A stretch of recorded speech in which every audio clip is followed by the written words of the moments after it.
సంబంధించి నాగేష్ గారు రామూర్తి గారితో ఒకసారి మాట్లాడాక మీ దగ్గరికి వస్తానండి. బీఆర్ఎస్ నాయకులు రామూర్తి గారు ఉన్నారు. రామూర్తి గారు నమస్తే అండి. నమస్కారం అండి. నమస్కారం. బాగున్నారు?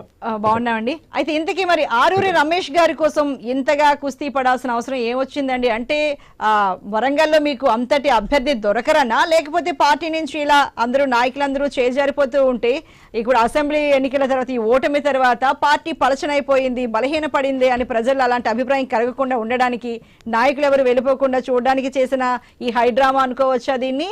లేకపోతే ఏంటండి? ఎందుకండి ఇంత కుస్తీ పాటలు అందరి మధ్య, మీడియా మధ్య, ప్రజల మధ్య బహిరంగంగా ఇలా ఆయన షర్ట్ చినిగిపోయేటట్లు ఆగాల్సిన అవసరం ఏమొచ్చిందండి? కాదండి, ఇప్పుడు అతను ఒక 2 సార్లు ఎమ్మెల్యే గెలిచిన అభ్యర్థి మా పార్టీ నుంచి. అదే విధంగా మా జిల్లా పార్టీ అధ్యక్షులు కూడా ఇంకా పార్టీకి రాజీనామా చేయలేదు. ఇలా పార్టీకి రాజీనామా చేయకుండా ఇట్లా బయట బీజేపీ క్యాండిడేట్ కలుస్తున్నప్పుడు మా పార్టీ పెద్దలు తన దగ్గర వెళ్ళడం జరిగింది. ఏ విషయంలో తన అనుచరులు గాని, అక్కడ ఉన్న మీడియా గాని కొంత అల్లరి చేయడం కూడా చూసాము. పొద్దున్న నుంచి డ్రామా చూస్తూనే ఉన్నాము. జరిగింది ఏందన్నది మనకు పూర్తిగా అందరికీ రాష్ట్ర ప్రజలందరూ చూశారు. ఇవాళ అన్ని ఛానల్స్ లో అదే బ్రేకింగ్.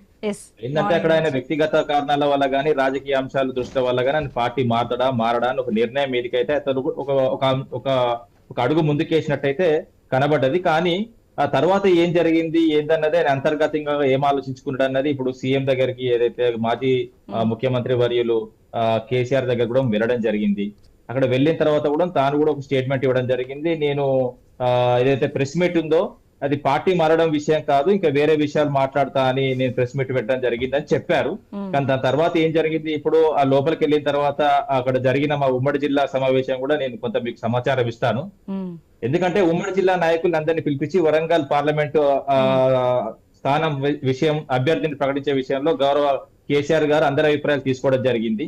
అక్కడ ఉన్న ఆరూరు రమేష్ తో పాటు అందరూ నాయకులు, ఏదైతే వరంగల్ ముఖ్యమైన నాయకులు ఎవరైతే ఉన్నారో ఆ ముఖ్య నాయకులు ఒక ముక్త కంఠంతో ఒకే మాట చెప్పడం జరిగింది. ఏంటంటే ఇది హర్షించదగ్గ విషయం. ఇప్పుడు ఏదైతే ఉద్యమానికి సంబంధించి కాకతీయ యూనివర్సిటీ నుంచి ఉన్నారో, లేకపోతే వరంగల్ సంబంధించిన ఉద్యమంలో ఉన్నారో ఆ ఉద్యమ నాయకులకు మాత్రం ఈసారి స్థానం కేటాయించాలి. ఎందుకంటే వాళ్ళు ఈసారి చాలా బలంగా అడుగుతున్నారు కాబట్టి వాళ్ళకి కేటాయిస్తే మేము అందరం సపోర్ట్ చేస్తాము. ఉద్యమ నాయకులు ఎన్నాళ్ళు గుర్తు రాలేదండి? 2 సార్లు పార్టీ అధికారంలోకి వచ్చింది. మరి ఆనాడు అసలు తెలంగాణ ఏర్పడడానికి కారణమైన వాళ్ళు ఇప్పుడు గుర్తొచ్చారా బీఆర్ఎస్? గుర్తు రాలేదండి, ఆల్రెడీ గుర్తు వచ్చే ఏదైతే దయాకర్ రావు ఇప్పుడైతే పసునూరి దయాకర్ ఉన్నాడో అతను కూడా ఉద్యమ నాయకుడే. ఓకే, ఉద్యమ నాయకుడు కాబట్టి ఉద్యమ నాయకుడికి 2 సార్లు అవకాశం ఇచ్చారు. ఇంకా మిగతా ఉద్యమ నాయకులకు కూడా ఇంకోసారి ఇవ్వాలన్నది ఈ అంశం తెరపైకి వచ్చింది. రమేష్ గారు ఎందుకని బీఆర్ఎస్ వీడి ఎందుకు వెళ్ళాలనుకున్నారు? బీఆర్ఎస్ వీడి వెళ్ళడానికి అతని వ్యక్తిగత కారణాలు ఏవైనా ఉండొచ్చు అండి. ఇప్పుడు ఏ పార్టీ నుంచి ఆ పార్టీ నుంచి ఈ పార్టీకి, ఈ పార్టీ నుంచి ఆ పార్టీకి ఇప్పుడు మనం దాదాపు ఒక 20 ఏళ్ల నుంచి చూస్తున్నాము.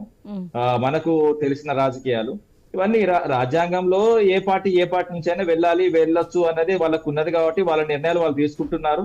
రాజ్యాంగం మార్చే పరిస్థితి వచ్చినప్పుడు అవి జరగవు. కానీ ఇప్పుడైతే వాళ్ళకి వెసులుబాటు ఉన్నది కాబట్టి వాళ్ళకి వ్యవస్థ ఏంటంటే పరిస్థితులను బట్టి వాళ్ళు మారుతున్నారు. దానికి ఏదైనా అవకాశాలు ఉండొచ్చు. ఇప్పుడు మనం ఇందులో మాట్లాడేటప్పుడు అందరూ మనం మాట్లాడేటోళ్ళమే. దాని తర్వాత వాళ్ళు ఎవరైతే పార్టీ వీడి వెళ్ళాలనుకున్నారో వాళ్ళందరూ, ఇప్పుడు కాంగ్రెస్ వాళ్ళు ఉన్నారు లైన్ లో, ఇప్పుడు బీజేపీ వాళ్ళు ఉన్నారు, కాంగ్రెస్ వాళ్ళు ఉన్నారు, బీఆర్ఎస్ వాళ్ళు కూడా ఉన్నారు. అందరూ పార్టీలు మారిన వాళ్ళే. ఈ పార్టీ మారడం అనేది కొత్త అంశం కాదు, ఇది నడుస్తున్నది. ఈ పెద్దగా దీన్ని ఆలోచించవలసిన అవసరం లేదు. ఎవరి వ్యక్తిగత కారణాల వల్ల, రాజకీయ అంశాల వల్ల, వాళ్ళ రాజకీయ ఎదుగుదలకు కానీ పార్టీ మారాలనుకుంటే మారొచ్చు. దానికి ఎవరు అడ్డం పడవలసిన అవసరం కూడా లేదు. Okay, right.